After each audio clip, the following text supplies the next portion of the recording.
How to Create a Glitch Monologues Season 25 Chapter 4.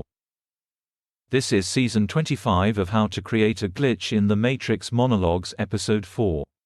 In this episode, we will be elaborating the nature of choice in the context of our bodily rhythms, consensual and non-consensuality.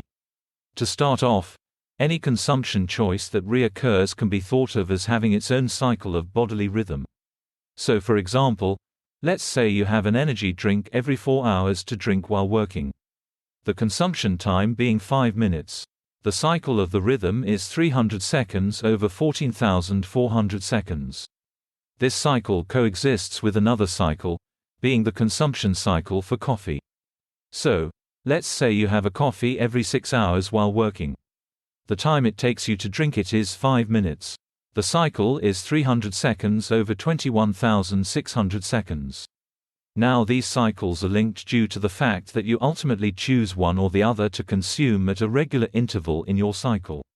This means that whenever you choose coffee, you are inhibiting the impulse to drink and energy drink, and vice versa. As a result of the inhibition of one or the other, the one that is inhibited, its ratio of task time over period of the cycle, is reduced, while the one that is not inhibited preserves the same cycle ratio. Thus, choices between alternatives generate linked cycles of bodily rhythm. Now, as explained in the episodes in relation to disappearing object phenomenon, our impulses govern our relationship to objects. If you quickly flip between cycles, you will ultimately have an impact on the pathway that you travel through time and space from the past to the future. There are two reasons for this.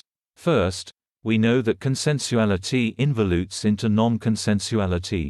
And second, we know that the pathway which history chooses is the simplest one, through parsimony. Let me explain what I mean. Let's say you are outside smoking a cigarette. Now sometimes you smoke 2 cigarettes in a row.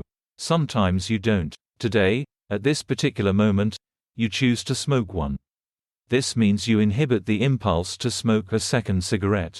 This results in the smoking ratio decreasing. Then, you go inside, you pull out your phone, you put it in your pants pocket. After you take your jacket off, you start walking towards the kitchen, intending on getting a coffee. You pull out your phone on the way to the fridge and look at it. You then put it back in your pants pocket. You open the fridge to get the milk for your coffee, but decide instead to have an energy drink, any one but orange. That is to say, you are inhibiting the impulse to have a coffee, which decreases the ratio. You are also inhibiting the impulse to have an orange energy drink, which decreases the ratio. Then, standing in front of the fridge, you decide, no, I will have an orange energy drink. Thus, you begin inhibiting the impulse to have coffee or any color but orange. You take the orange energy drink and open it, begin drinking. Now you check the phone in your pocket. It is no longer there. You go back and check your jacket pocket.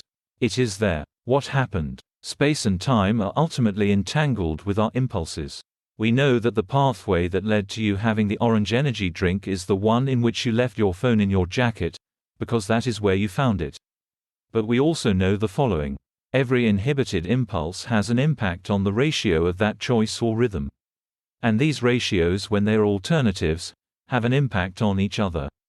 That is to say, the frequency with which you look at your phone, as a rhythm, determines where your phone remains at any given moment. So, the dislodging of that task by another ratio could impact ultimately where your phone ends up between cycles. As an example, imagine that you look at your phone every 15 minutes for 15 seconds. The ratio is 15 seconds over 600 seconds.